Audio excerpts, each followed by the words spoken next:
है friends, welcome to SGT. तो जैसे कि हम प्रीवियस वीडियो में देखा था लिटरल्स इन जावा, अगर आपने वो वाली वीडियो अब तक नहीं देखा तो एक बार जाके देख लीजिए ताकि आपको एक अच्छी क्लैरिटी मिले सारी चीज़ों के बारे में और एक सही समझ आए सारी चीज़ों के बारे में। तो आज हम देखने जा रहे हैं वेरिएबल्स इन जावा। तो चलिए आज की वीडियो शुरू करते हैं।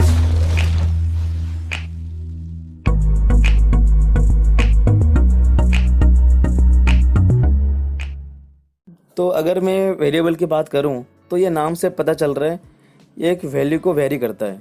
तो हम कुछ ऐसे कह सकते हैं वेरिएबल एक स्टोरेज है जहाँ पर हम कुछ डेटा को स्टोर करते हैं, तो इसको हम वेरिएबल बोलते हैं। तो जो दूसरा पॉइंट है वो है हम वेरिएबल को हमेशा एक डेटा टाइप की मदद से ही डिक्लेयर करते हैं। अगर आपने अभी तक डेटा टाइप का लेक्चर नहीं देखा है तो जाके देख लीजिए ताकि आपको समझ आए डेटा टाइप होती क्या है, तो फिर आप वेरिएबल की जो लेक्चर सीरीज है उसको आप समझ पाओगे।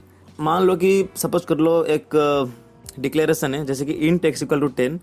तो यहाँ पर जो इंट है वो है डेटा टाइप, जो कि एक्स है वो है वेरिएबल। तो हम यहाँ पर कह सकते हैं ये जो एक्स है ये किस तरह की वेरिएबल है, ये इंटीग्रल वेरिएबल है, क्योंकि जो डेटा टाइप की मदद से डिक्लेयर करी गई है वो है इंट, जो कि इंटीग्रल डेटा टाइप।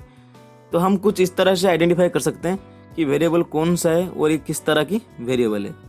तो वेरिएबल को डिक्लेयर करने के लिए तो हमको कोई ना कोई डेटा टाइप की मदद लेनी पड़ती है। और हम अगर वेरिएबल में वैल्यू को इनिशियलाइज करना हो, जैसे कि मान लो इंट एक्स इक्वल टू 10, ये जो 10 है ये वेरिएबल को इनिशियलाइज करी गई है। तो वेरिएबल में वैल्यू को इनिशियलाइज करने के लिए या तो आपको यूजर से वैल्यू लेना पड़ेगा या तो आपको खुद ही मैन्युअली डिक्लेयर करना पड़ेगा। यूजर से वैल्यू लेने के लिए एक स्कैनर क्लास होती है, प्री डिफाइंड क्लासेस, तो उसकी मदद से हम यूजर से वैल्यू को ले सकते हैं या यूजर से इनपुट ले सकते हैं। तो आने वाले लेक्चर में हम उसको पढ़ने वाले हैं कि यूजर से वैल्यू कैसे लेते हैं। तो फिलहाल जान लीजिए कि we can initialize a value to a variable at the time of declaration and we can take the value from user. तो हम वेरिएबल को कैसे डिक्लेयर करते हैं, जैसे कि आप यहाँ पर देख पा रहे हो इंट ए इक्वल टू 10। ये जो ए है ये है वेरिएबल का नाम। वेरिएबल में एक वैल्यू इनिशियलाइज करी गई है जो कि है 10। वही जो ए है ये किस तरह की वेरिएबल है, ये इंटीग्रल वेरिएबल है, क्योंकि जो कि डेटा टाइप यूज करी गई इसमें वो है इंटीग्रल डेटा टाइप, इसीलिए हम इसको इंट टाइप का वेरिएबल बोलते हैं, जो कि इंट ए इक्वल टू 10। तो यहाँ पर हमने मैन्युअली डिक्लेयर करी है या इनिशियलाइज करी है अपनी वैल्यू। तो जो दूसरा पॉइंट है वो है इंट एक्स।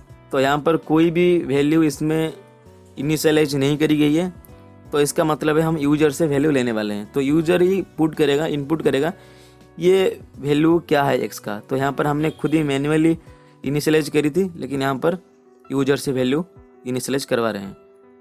तो ये दोनों थे इंटीग्रल डेटा टाइप और इंटीग्रल वेरिएबल। तो फिर जो तीसरा है वो है फ्लोट मार्क्स।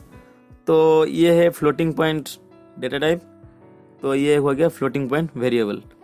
तो ये जो मार्क्स है इसका अंदर कोई भी वैल्यू इनिशियलाइज नहीं करी गई है, इसको हम यूजर से ही इनिशियलाइज करवाएंगे। तो फिर है क्यार सी इक्वल टू ए। तो जैसे कि हमने पिछले लेक्चर में पढ़ा था जो कि कैरेक्टर डेटा टाइप होती है उसको हम सिंगल कोट्स में डिफाइन करते हैं। तो यहाँ पर आप देख पा रहे हो जो कि जो ए है वो सिंगल कोट्स में डिफाइन करी गई है। तो क्यार सी इक्वल टू ए, तो ये कैरेक्टर डेटा टाइप है। तो ये सी है वो एक वेरिएबल है जिसके अंदर ए नाम की एक वैल्यू है। तो कुछ इस तरह से हम वेरिएबल को डिक्लेयर कर सकते हैं और उनकी वैल्यू को इनिशियलाइज कर सकते हैं।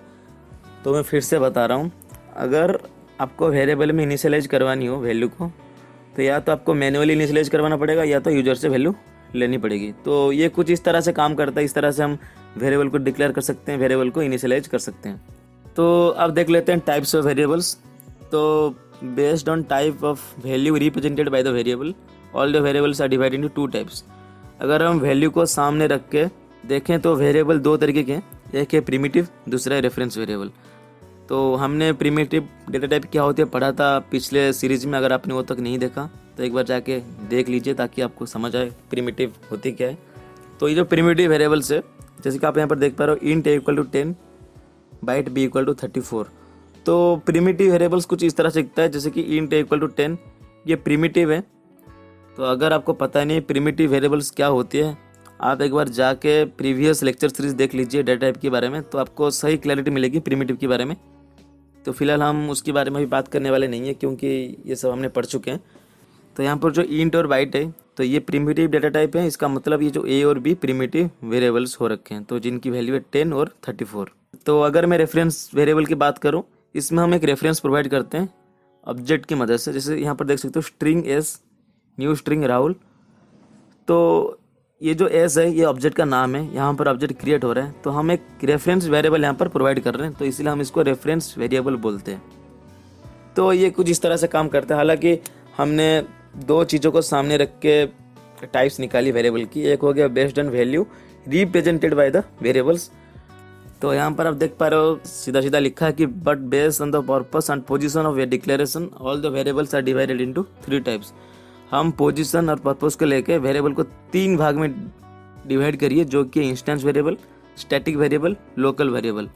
तो अगर हम वेरिएबल की टाइप्स की बात करें, यहाँ पर 2 चीज़ें सामने निकल के आती है। एक होती है बेस्ड ऑन वैल्यूज, एक होती है based on position and purpose. तो अगर मैं वैल्यू की रेस्पेक्ट में बात करूं तो जो कि 2 तरीके की, एक होती है प्रिमिटिव और दूसरा है रेफरेंस वेरिएबल। अगर मैं पोजीशन और पर्पस की बात करूं, जो कि 3 तरीके की, एक इंस्टेंस वेरिएबल, एक स्टैटिक वेरिएबल, एक लोकल वेरिएबल। तो ये कुछ इस तरह से काम करता है। तो आज की लेक्चर सीरीज में हम देखने वाले हैं इंस्टेंस वेरिएबल क्या होती है। तो चलिए एक बार देख लेते हैं इंस्टेंस वेरिएबल। तो अगर मैं इंस्टेंस वेरिएबल की बात करूं तो इंस्टेंस का मतलब होता है ऑब्जेक्ट। तो ये सीधा सीधा इसका रिलेशन ऑब्जेक्ट से है। तो आपको अगर पता नहीं ऑब्जेक्ट क्या होता है, तो हम आगे वाले सेशन में पढ़ने वाले हैं ऑब्जेक्ट क्या होती है, क्लासेस क्या होती है। तो अभी कोई ज़रूरत नहीं है ऑब्जेक्ट का, फिर भी चलो आपको जान लेना चाहिए ऑब्जेक्ट क्या होती है। अगर नहीं पता तो कोई दिक्कत नहीं, आप सीख जाओगे सारी चीज़ें। तो यहाँ पर लिखा है if the value of a variable is derived from object to object such type of variable is called instance variable. तो इसका मतलब ये हुआ जितने भी वेरिएबल्स होते हैं प्रोग्राम में, अगर वो इंस्टेंस वेरिएबल है, उनका हर एक ऑब्जेक्ट के लिए अलग अलग वैल्यूज होना चाहिए। जैसे कि मान लो आपकी क्लासरूम है, उसमें 60 बच्चे हो, तो 60 बच्चों का हर एक का कोई ना कोई एक यूनिक रोल नंबर होगा, यूनिक नाम होगा। तो ये क्या करते हैं, हर एक बच्चों के लिए कोई ना कोई एक यूनिक वैल्यू प्रोवाइड करती है। जैसे कि किसका रोल नंबर 1 है, किसका रोल नंबर 30 है, किसका रोल नंबर 34 है, किसका नाम राहुल है, किसका नाम रोहन है, किसका नाम समीर है। तो ये सारी बच्चों का अलग अलग नाम होता है, अलग अलग रोल नंबर होता है। तो ऐसे कुछ जावा में एप्लीकेबल होता है। जैसे कि मान लो अगर एक वेरिएबल आपका इंस्टेंस वेरिएबल है, उसको जितने भी ऑब्जेक्ट एक्सेस करेंगे, उन हर एक ऑब्जेक्ट का अलग अलग वैल्यूज होंगे, अलग अलग प्रोसेस होंगे उनके। तो इसीलिए हम उनको बोलते हैं इंस्टेंस वेरिएबल, क्योंकि ये ऑब्जेक्ट टू ऑब्जेक्ट वेरी होते हैं।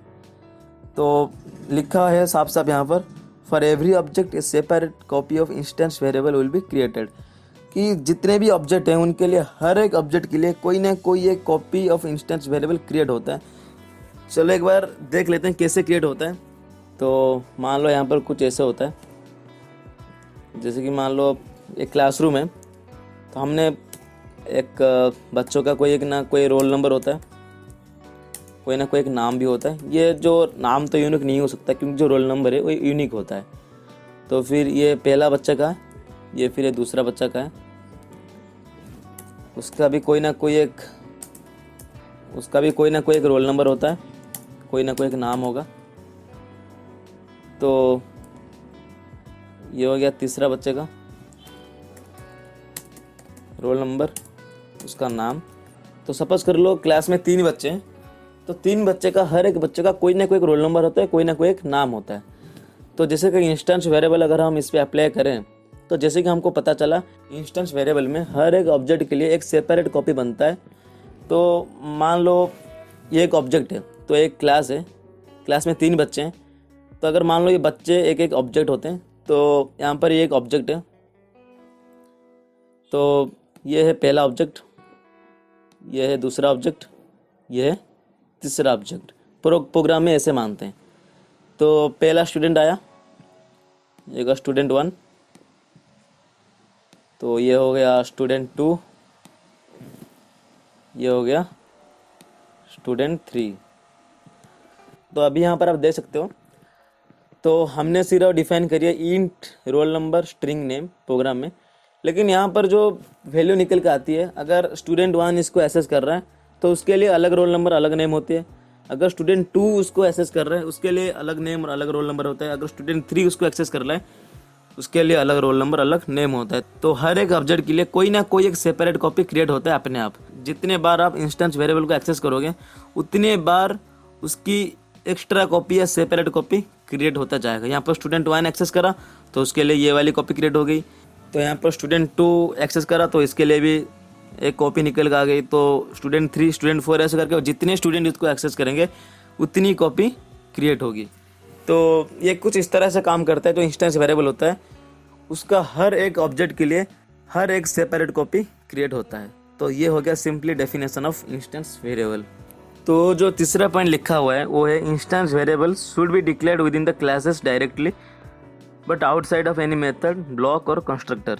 तो आपको अगर पता नहीं मेथड क्या होता है, ब्लॉक क्या होता है, कंस्ट्रक्टर क्या होता है, तो आने वाले लेक्चर्स में पढ़ने वाले हैं ये सब चीज़ें के बारे में। तो यहाँ पर लिखा हुआ है कि जब हम इंस्टेंस वेरिएबल को डिक्लेयर करते हैं वो क्लास में डायरेक्टली डिक्लेयर होना चाहिए, ना तो कोई मेथड के अंदर होना चाहिए, ना तो कोई ब्लॉक के अंदर होना चाहिए, ना तो कोई कंस्ट्रक्टर के अंदर होना चाहिए।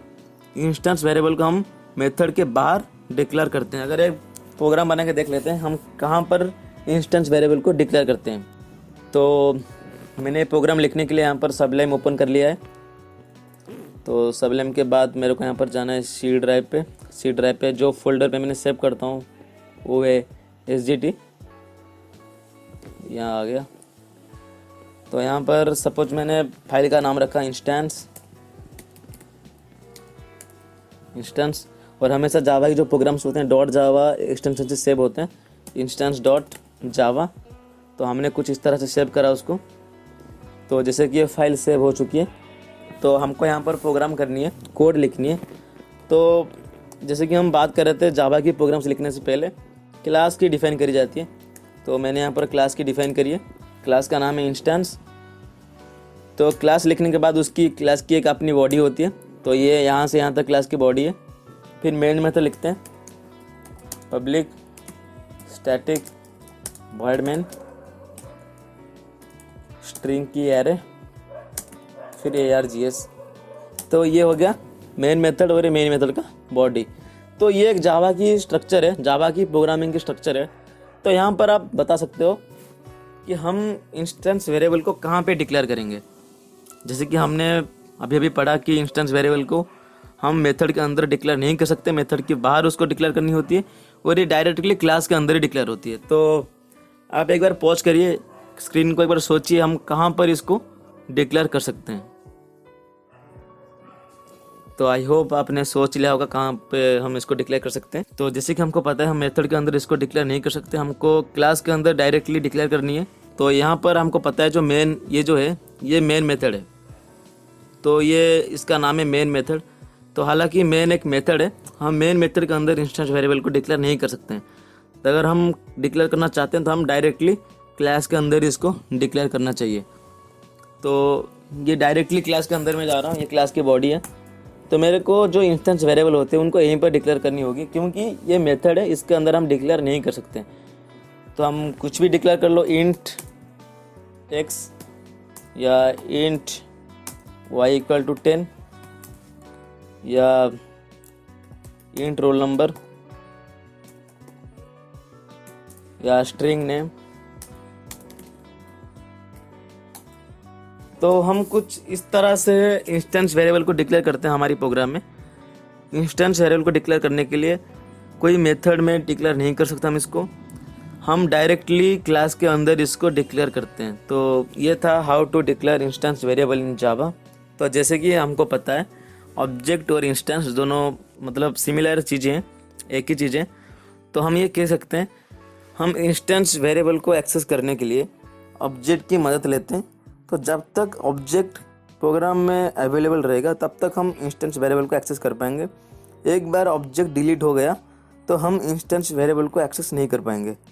हम ये कह सकते हैं the scope of instance variable is the same as the scope of object. जब तक ऑब्जेक्ट प्रोग्राम में अवेलेबल है तब तक इंस्टेंस वेरिएबल प्रोग्राम में अवेलेबल है।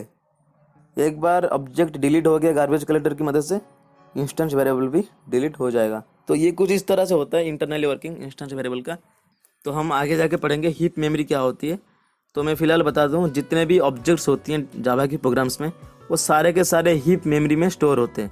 तो जो इंस्टेंस वेरिएबल होता है ऑब्जेक्ट की मदद से एक्सेस होता है, तो इसीलिए instance variable will be stored in the heap memory as a part of object. ये ऑब्जेक्ट का एक पार्ट होती है। तो ये कुछ था इंस्टेंस वेरिएबल को हम कैसे एक्सेस कर सकते हैं और किससे इसको स्टोर कर सकते हैं। तो ये कुछ था इंस्टेंस वेरिएबल के बारे में। तो द नेक्स्ट पॉइंट है वो है we can't access instance variable from static area directly but we can access by using object reference. यहाँ पर लिखा है हम इंस्टेंस वेरिएबल को स्टैटिक एरिया से डायरेक्टली एक्सेस नहीं कर सकते। अगर आपको एक्सेस करनी हो तो आपको उसकी ऑब्जेक्ट बनानी पड़ेगी। देख लेते हैं एक्सेस करके इंस्टेंस वेरिएबल को। तो जैसे कि आपको पता है मेन मेथड में लिखा हुआ है public static void main string array ARGS। तो यहाँ से यहाँ तक जितने भी एरिया है वो है स्टैटिक एरिया प्रोग्राम में। तो ये इंस्टेंस वेरिएबल है, हम इंस्टेंस वेरिएबल को स्टैटिक एरिया से एक्सेस नहीं कर सकते हैं। तो यहाँ पर मैं इसको हटा रहा हूँ फिलहाल। तो ये दोनों ही इंस्टेंस वेरिएबल मैंने लिखा इंट x इक्वल टू 20 और इंट y इक्वल टू 10। तो ये दोनों हैं इंस्टेंस वेरिएबल। इन दोनों वेरिएबल को हम ये वाला एरिया से एक्सेस नहीं कर सकते क्योंकि ये जो एरिया है वो स्टैटिक एरिया। अगर आपको एक्सेस करनी हो तो आप ऑब्जेक्ट बना के इस क्लास का एक्सेस कर सकते हो। देखते हैं कैसे एक्सेस करते हैं इंस्टेंस वेरिएबल को स्टैटिक एरिया से। तो आप यहाँ पर देख पा रहे हो ये दोनों इंस्टेंस वेरिएबल है, हमको इसको एक्सेस करनी है। तो स्टैटिक एरिया से एक्सेस कैसे करते हैं? तो एक्सेस करने के लिए आपको सिंपली एक ऑब्जेक्ट बनानी पड़ेगी। तो मान लो मैंने यहाँ पर ऑब्जेक्ट बनाया इंस्टेंस। तो हमेशा जो ऑब्जेक्ट बनती है वो क्लास की बनती है। तो क्लास का नाम है इंस्टेंस। तो instance i equal to new instance. तो इस सेंटेंस का मतलब ये है कि हम न्यू कीवर्ड की मदद से क्लास के ऑब्जेक्ट बनाते हैं। आगे पढ़ने वाले हैं हम ऑब्जेक्ट कैसे बनाते हैं, ऑब्जेक्ट का काम क्या है प्रोग्राम में। तो आप उसका चिंता मत करो, सिंपली जान लीजिए कि क्लास की जो ऑब्जेक्ट होती है कुछ ऐसे बनती है। यह है इंस्टेंस क्लास की नेम, ये उसका रेफरेंस है आई और ये उसका ऑब्जेक्ट बना। इसका जो भी काम होगा ये इस वाले वेरिएबल में स्टोर होगा। हालांकि एक वेरिएबल है आई जो है कि एक वेरिएबल है और ऑब्जेक्ट का नाम भी है। तो ये देख पा रहे हो कि क्लास की जो ऑब्जेक्ट है वो बन के तैयार है। Instance i equal to new instance. फिर से बता रहा हूँ न्यू कीवर्ड की मदद से हम क्लास के ऑब्जेक्ट बना सकते हैं। तो instance i equal to new instance ये बन चुका है ऑब्जेक्ट। तो हमको एक्सेस करनी है ये दो वेरिएबल को। तो कैसे करते हैं? तो यहाँ पर मैं सिंपली प्रिंट कर रहा हूँ system.out.println।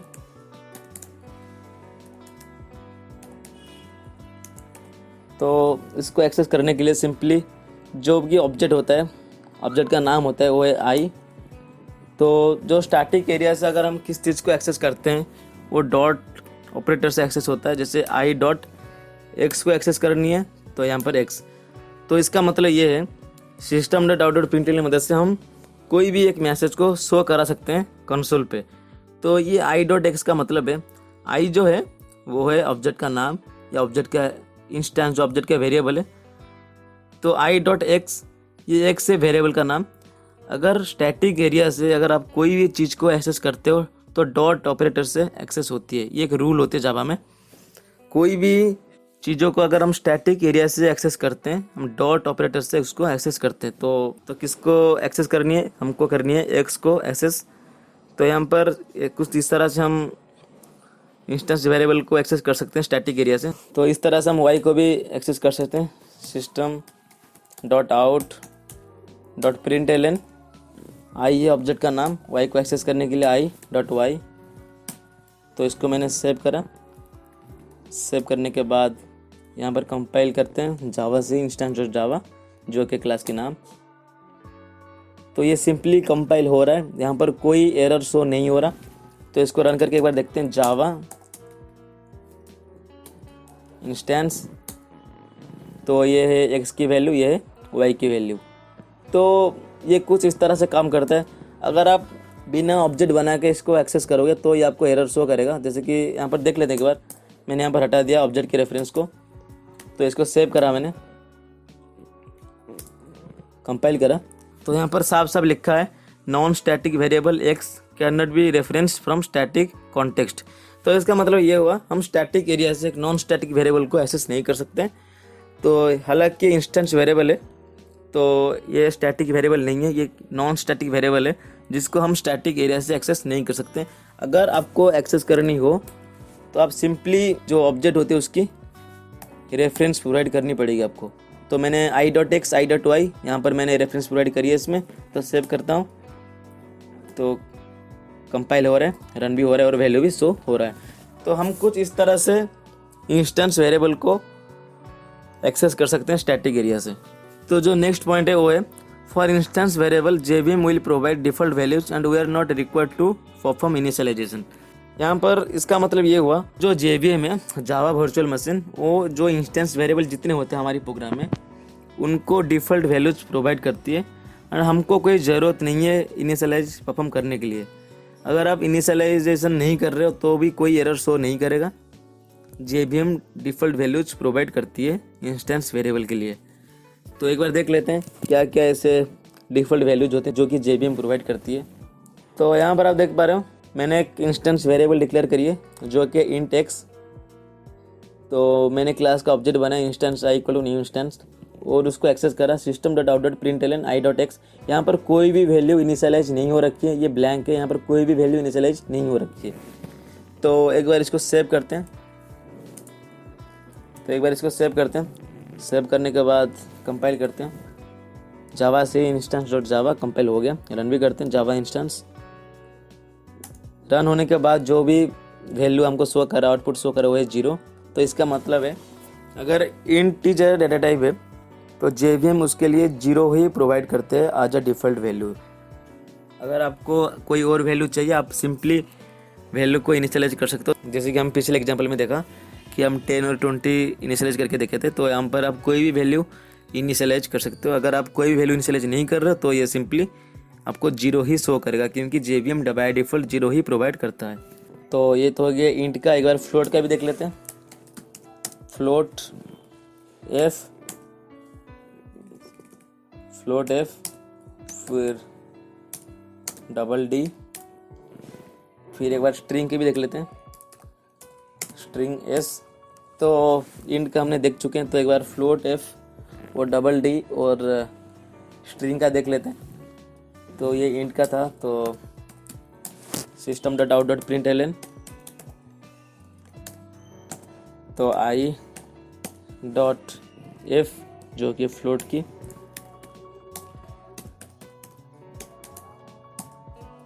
जो कि है डबल के आई डॉट डी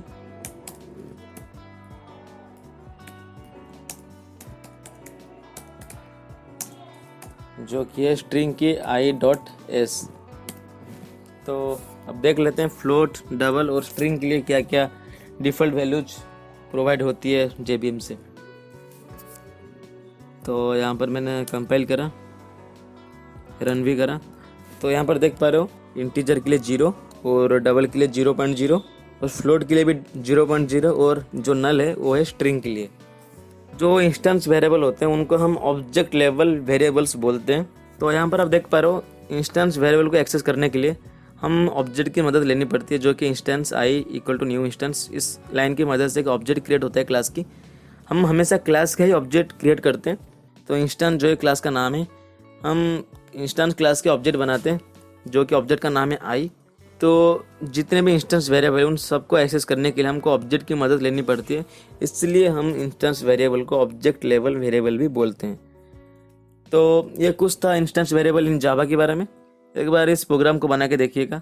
आपको कहीं भी आप फंसते हो या कोई भी एरर आता है तो आप सिंपली कमेंट में बता सकते हो। तो आज के लिए बस इतना ही, मिलते हैं नेक्स्ट वीडियो में। Thanks for watching.